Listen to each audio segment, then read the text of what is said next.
अस्सलाम वालेकुम friends, welcome to किताब नगरी यूट्यूब चैनल किताबों की नगरी में खुशामदीद। मैं हूं आपकी होस्ट इकरा यासीन और आज मैं आपके लिए लेकर आई हूं मरियम गफ्फार के कलम से तहरीर करदा नावल डेंजरस के एपिसोड नंबर 7 को लेकर। इस एपिसोड को स्टार्ट करने से पहले आप कर लीजिए हमारे चैनल को सब्सक्राइब, वीडियो को लाइक और क्लिक कर लीजिए बेल आइकन को। अब आते हैं एपिसोड की जानिब। यहाँ सब ऐसे क्यों रहते हैं मिशेल? ब्लैक गाउन से खुद को ढांपे सब मुलाजमाएं काम करने में मगन थी। जब वो किचन में सबके लिए कॉफ़ी बनाती मिशेल के पास आई थी। मिशेल से तो वो एक हफ्ता पहले ही मिलकर उसे पहचान गई थी और बाकी सब भी उससे मिल चुके थे। सजाद, शमूद और अरहम भी उसे पहचान गए थे, लेकिन ये बात उन्होंने उसे मैक को बताने से मना किया था। अभी वो अपना काम करके फारिग होती किचन में मिशेल के पास चली आई थी जब सब मुलाजमों के अजीबो गरीब हुलिये को देखकर पूछ रही थी। उसने काफ़ी बार सोचा था कि मैक से पूछने का, मगर वो भूल जाती थी। बॉस का ऑर्डर है, यहाँ हर लड़की ऐसे ही रहती है, खुद को छुपाकर। कॉफ़ी बनाकर ट्रॉली में रखती मिशेल ने मुख्तसर सा बताया था। यह बॉस क्या बहुत गुस्से वाला है? राजदारी से पूछती वो उसे काफ़ी मासूम लगी थी। हाँ, बहुत गुस्से वाले हैं हमारे बॉस। उनकी बात टालने पर सज़ा मिलती है, माफ़ी नहीं। वो आते कब हैं घर? मुझे उन्हें देखना है। मिशेल की बात पर वो पुरसोच अंदाज में बोली थी। मैक बॉस को कहना वो तुम्हें मिलवा देंगे उनसे। ट्रॉली घसीटती मिशेल ने मुस्कुराकर कहा था और अपना मुंह छुपा लिया था। क्या मुझे भी ऐसे जीन भूत वाले कपड़े पहनने होंगे? मिशेल को देखती वो परेशानी से गोया हुई थी। हाँ शायद, कंधे उचकाती मिशेल ने कहा था। ये मैक की कॉफ़ी है, उसे दे देना। ट्रॉली में कॉफ़ी का मग रखती वो मिशेल को देने का कहती आगे से हटी थी। एक बात बताओ अलीन, बॉस तुम्हें कहाँ मिले थे? राजदारी से पूछती मिशेल ने बगौर उसे देखा था। जहाँ मैं पहले काम करती थी वहाँ मिला था, आम से लहजे में कहती वो वहीं किचन स्लैब पर बैठ गई। ये कॉफ़ी तुमने बनाई है, तुम खुद दे देना। मैं नहीं दे सकती। कॉफ़ी का मग अलीन को थमाती वो ख्वाब से बोली थी। मैं वहाँ नहीं जा सकती, वहाँ बहुत सारे आदमी हैं। वो तुम्हारा दोस्त भी तो है वहाँ। फिर क्यों डर रही हो? अलीन को डरते देखकर मिशेल इस्तेज़ाइया हंसी थी। अपना मजाक उड़ाती मिशेल को देखकर वो लब दबा गई थी और उसे गलत साबित करने के लिए ट्रॉली घसीटती आगे बढ़ी थी। अगर अब किसी का सर ऊपर उठा तो कलम कर दूंगा। विंडो से ट्रॉली घसीट कर लाती अलीन को देखते मैक ने सख्ती से सबको नीचे देखने का हुक्म दिया था। ऑफिस रूम में मुलाजमा के साथ एंटर होती वो वहाँ मौजूद सब लोगों के सर झुकाए बैठे देखकर हैरान हुई थी, जबकि मैक जब अपने चेयर से उठता उसके पास आ खड़ा हुआ था। ये तुम्हारी ब्लैक कॉफ़ी। कॉफ़ी का मग उसकी तरफ बढ़ाती वो उसके पीछे बैठे सभी से गोया हुई थी। आप सबकी भी कॉफ़ी है, तुम रहने दो या खुद ले लेंगे। पीछे मुड़कर सबको काम पर ही नज़र जमाए रखने का इशारा करता वो अलीन के हाथ से ट्रे लेता साथ आई मुलाजमा को देखकर बोला था। अलीन के खौफसदा चेहरे को देखकर वो उसे अपने साथ का यकीन दिलाता उसके सामने आ खड़ा हुआ था। इस बात में सर हिलाती वो मैक के सामने खड़ी अपने हाथ आपस में मसल रही थी, जबकि अलीन को देखता वो मुस्कुराया था। इस लड़की की हर अदा उसे बहुत पसंद थी, चाहे फिर वो उसके चेहरे पर छाया खौफ हो या फिर मुस्कुराहट जो बहुत कम ही उसके लबों पर आती थी। ये कहना गलत ना था कि वो मैक की संगत में काफ़ी रिलैक्स और खुश रहती थी। अब भी इतने मर्दों की मौजूदगी में वो मैक के साथ खड़े होने पर काफ़ी रिलैक्स थी, वरना तो वो कब से यहाँ से भागकर कहीं किसी कोने में छुप जाती कि किसी के ढूंढने से भी ना मिलती थी।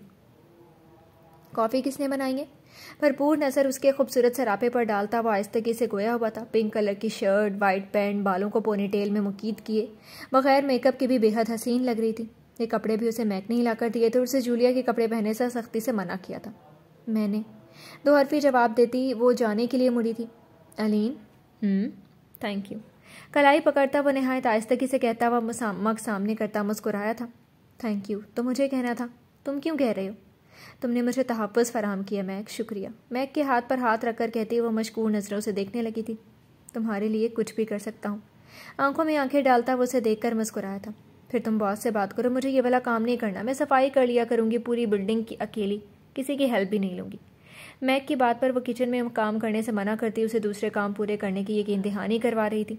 जब वो उसकी खुद पर नजर पड़ी नज़रों में देखता अपनी मुस्कुराहट छुपा गया था। तुम कुछ ना करो, बस बॉस बहुत स्ट्रिक्ट हैं क्लीनिंग के मामले में। अलग दबाता वो उसे डरा रहा था। नहीं, मैं काम करूँगी, मुझे सैलरी भी तो चाहिए, मैं कर लूँगी। बॉस के जिक्र पर अलीन की ज़बान लड़खड़ाई थी। ठीक है, मैं देखता हूँ। आम से लहजे में कहता वो मुड़ा था, क्योंकि वह मज़ीद अपनी मुस्कुराहट छुपा नहीं सकता था, जबकि अलीन परेशान से शक्ल बनाती वहाँ से चली गई थी। आज सुबह ग्लास विंडो से नजर आते खूबसूरत मंजर को देखकर वो खुश हुआ था, जहाँ लॉन में मुलाजमा के साथ खड़ी अलीन पौधों को पानी देती बातों में मगन खिलखिलाकर हंस रही थी। नीली से ट्राउज़र शर्ट पहने बालों को कैचर में कैद किए हुए थी, जिससे आवारा लटें निकलकर उसके खूबसूरत चेहरे और गर्दन पर जा बजा बिखरी हुई थी। आज मौसम कुछ गर्म था, जिस वजह से उसने कोई शॉल या जैकेट नहीं पहनी हुई थी। गहरी दिलचस्प नजरों से उसे देखता वो गहरा मुस्कुराया था। जब कमरे में दाखिल होते मैक की आमद पर वो उसकी जानिब मुड़ा था। बहुत खूब। ताली बजाता वो नीचे खड़ी अलीन को देखता आगे बढ़ा था। बॉस, बस जैसा आपने कहा वैसे ही किया मैंने। बॉस की तारीफ पर मुस्कुराता वो सर झुका गया था। अब एक काम और करो, बात आगे बढ़ाओ। सिगरेट सुलगाता वह धुआं फिजा में छोड़ता हुक्म देता काउच पर बैठ गया था।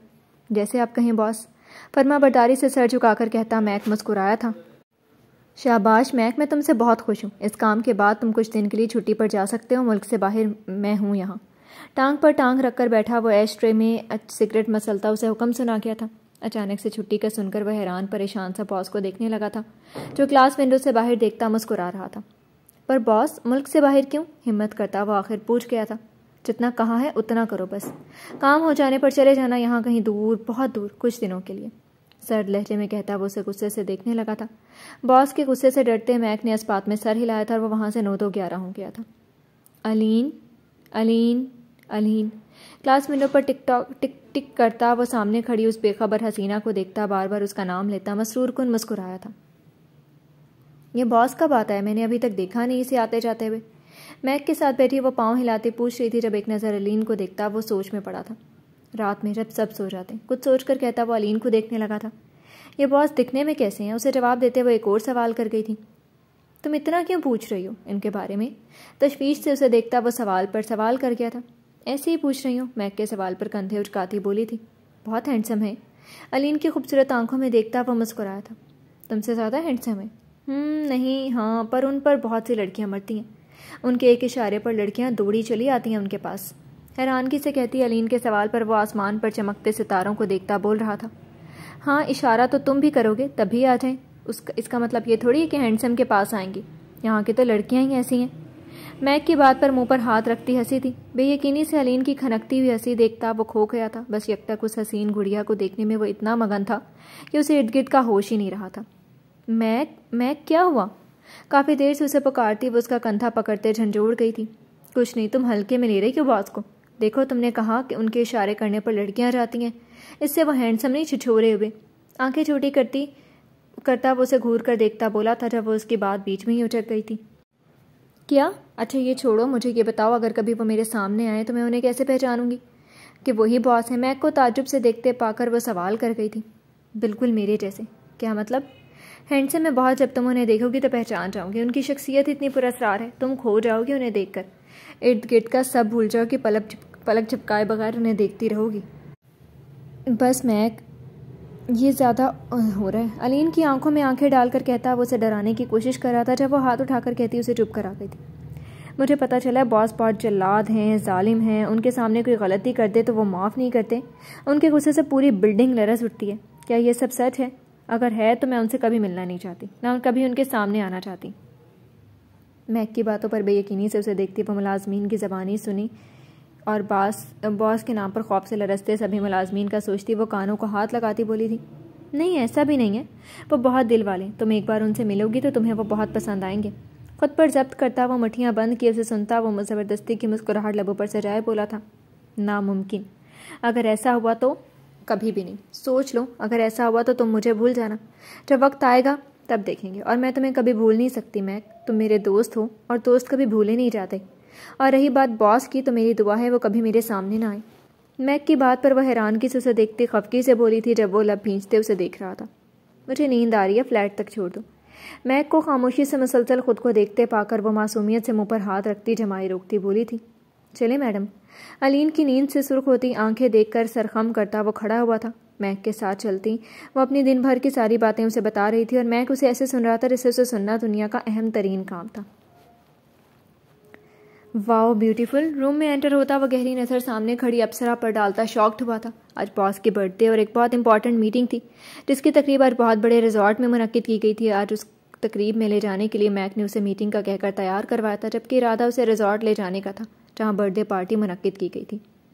तुम हर चीज़ में परफेक्ट हो अलीन। ब्लैक जीन्स पर वाइट शर्ट पर नेवी ब्लू कलर का अपर पहने, बालों को खुला छोड़े वो लाइट सा मेकअप की इंतहाई खूबसूरत लग रही थी, जिसे देखकर मैक अपनी दिली कैफियत से परेशान हुआ था। तुम्हारे कहने पर मैंने ये ड्रेसिंग कर तो ली है, पर मैं इसमें कंफर्टेबल नहीं हूँ मैक। वो उंगलियाँ मरोड़ती बोली थी। मैक के कहने पर वो तैयार तो हो गई थी, लेकिन उसका दिल बॉस से मिलने के लिए खौफज़दा था। You are looking gorgeous Aleen. सराहती नज़रों से देखता वो मुस्कुराया था। पर मैक, तुम्हारा बॉस अच्छा इंसान तो है ना? खौफ से लरसती आवाज़ में वो अपने सामने ब्लैक सूट कोट पहने, टाई लगाए, लबों पर मीठी सी मुस्कान सजाए हैंडसम लग रहा था कि उसे देखती वो परेशानी से गोया हुई थी। तुम जब मिलोगी तो पता चल जाएगा, उसके कंधों पर हाथ रखता वह नरमी से बोला था, जिस पर वह लब दबा गई थी। बात सुनो, परेशान नहीं हो, छोटा सा काम है। अगर मिशेल होती तो हो चुकी जाती, पर अब तुम्हें जाना है, तो वो चली जाती, पर अब तुम्हें जाना है उसकी जगह। क्या तुम साथ नहीं चल रहे? प्लीज़ मेरे साथ चलो। अलीन की खौफ से लरसती पलके देखता वो उसे रिलैक्स रहने का बोल रहा था, जब वो बीच में उसे फिर से साथ चलने के लिए फोर्स करने लगी। मैं कैसे? बॉस खुद जाएंगे तुम्हारे साथ। परेशानी से पेशानी मसलते हुए मैक ने इनकार किया था। मैं उन्हें नहीं जानती, तुम चलो। पता नहीं बॉस को उर्दू ज़बान आती भी है या नहीं। अगर नहीं तुम नहीं चले तो मैं भी नहीं जाऊँगी, मुझे डर लगता है। मैक के इनकार पर वो ठोस बहाना बनाती बोली थी, अच्छा मैं देखता हूँ, बॉस को कहता हूँ। उसे ना मानते देखकर वो उसे जाने से मना करते देखकर पुरसोच अंदाज में कहता खड़ा हुआ था, एक बात बताओ, आज क्या है? जाते जाते कुछ याद आने पर मैक ने पीछे मुड़कर सुबह से मैक के मुंह से सुने अल्फाज दोहराती वह मुंह के जाविया बिगाड़ती बैठ गई थी। नहीं, कुछ और भी है, मैंने सुना है। क्या? आज किसी का बर्थडे है शायद। अलीन के अनजान बनने पर वह मुस्कुरा कर कहता उसके पास आया था। तुम्हें कैसे पता? मैंने तो तुम्हें नहीं बताया। शाकी नजरों से उसे देखती वो सोच में पड़ी थी। कल मिशेल से पता चला सुबह तुम्हारा बर्थडे है। वैसे तुम्हें पता तो है आज बॉस की भी बर्थडे है। पुरसोच अंदाज में कहता वह मुस्कुराता हुआ बोला था, जिस पर वह मुंह के जाविये बिगाड़ कर बैठ गई। हाँ जानती हूँ, आज उस जल्लाद बॉस की भी बर्थडे है। मुँह बसूर कर कहती वह जल्लाद कहने पर खिलखिलाई थी। जल्लाद? बेयकीनी से उसे देखता वह पूछ रहा था। जितना उसने आज तक सब मुलाजमीन से सुना था और उन्हें उसके नाम पर डर से कपकपाते देखा था, इससे उसे अंदाज़ा हो गया था कि वो कोई जल्लाद किस्म का शख्स था। तभी तो लोग उसे बॉस के नाम से पहचानते थे, लेकिन अभी तक उसे उसका पूरा नाम नहीं मालूम हुआ था। अगर पता चल जाता तो शायद वो यहाँ एक पल भी न रुकती। ऐसा भी नहीं है, बॉस बस गलत करने वालों के साथ गलत करते हैं। वैसे बहुत अच्छे हैं। हाँ, इतने अच्छे हैं कि सब उनकी आमद का सुनकर ही खौफजदा हो जाते हैं। अलीन के बराबर में बैठता वो बगौर उसे देखने लगा था। अपनी धुन में कहती वो अपने बेहद करीब बैठे मैक की सिमत मुड़ी थी। उस वक्त वो दोनों एक दूसरे के इस कदर करीब थे कि एक दूसरे की गर्म सांसें चेहरे पर बिखरी थी। सॉरी। अपने और मैक के दरमियान फासला कायम करती वो दूर हुई थी। मैं बात करके देखता हूँ बॉस से, सर में हाथ डालकर कहता वो वहाँ से चला गया था। काफ़ी देर से वो मैक के इंतज़ार में रूम में टहल रही थी, जो कुछ देर में आने का बोलकर अभी तक नहीं आया था। दिल में डर ने जगह ले ली थी, ये सोच कर कि कहीं बॉस मैक पर गुस्सा ना हो जाए। अभी वो इन्हीं सोचों में गुम थी कि डोर नॉब घुमाता मैक अंदर दाखिल हुआ था। ये तुम्हारे लिए। पर क्यों?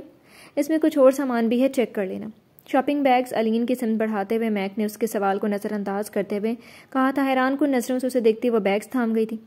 क्या चीज़ें हैं? सवाल करती वो बैग्स खोलकर देखने लगी थी। ये सब क्या है? हैरानगी से बैग से ड्रेस निकालती वो दूसरे बैग्स में ज्वेलरी और सैंडल्स देखकर मैक से पूछने लगी थी। तुम अब मीटिंग में नहीं जा रही? बॉस खुद हैंडल कर लेंगे, इसलिए सोचा क्यों ना हम मिलकर तुम्हारी बर्थडे सेलिब्रेट करें आज रात। अलीन को बार बार एक ही सवाल करते देखकर उसके सामने बैठता मुस्कुराया था। क्या सच में? अब मुझे बॉस के साथ मीटिंग में नहीं जाना? बेयकीनी से पूछती वो मुस्कुराई थी। हाँ भी और नहीं भी। क्या मतलब? तुम्हें मेरे साथ तो जाना होगा ना? मायूस कुन लहजे में पूछता वो अलीन की चमकती आंखों में देखने लगा था। हाँ चलूँगी। तुम्हें पता है मैक, मैं बहुत खुश हूँ। मुझे ये सोच सोच कर डर लग रहा था कि कहीं तुम्हारे बॉस मीटिंग में जाएं और वहाँ डील ना मिलने पर मुझे कहीं फेंक कर आ जाए तो क्या होगा? खुशी से कहती वो एक बार फिर बॉस का ख्याल आने पर खुद खौफजदा हुई थी। अच्छा कुछ नहीं होता अलीन, बॉस कभी हारते नहीं हैं। मुस्कुराकर कहता वो खड़ा हुआ था। मैं तुम्हारा बाहर इंतज़ार कर रहा हूँ, जल्दी से तैयार हो जाओ। रिस्ट वॉच में टाइम देखकर कहता वो बाहर चला गया था। हकीकत तो ये थी कि वो अलीन के मुंह से बॉस के बारे में कुछ भी बुरा नहीं सुन सकता था, इसलिए बहाना बनाकर वो वहाँ से वॉकआउट कर गया था। आज मेरी बर्थडे पार्टी और मेरे साथ ना तो मम्मा है ना पापा। आई मिस यू मम्मा पापा। मैक की लाइट ड्रेस को देखती अलीन की आंखें नम हुई थी। जी तो फ्रेंड्स, कैसी लगी आपको आज के एपिसोड? कमेंट सेक्शन में ज़रूर बताइएगा। फिर हाजिर होंगे नावल के नेक्स्ट एपिसोड के साथ। तब तक के लिए इजाज़त दीजिए। शुक्रिया।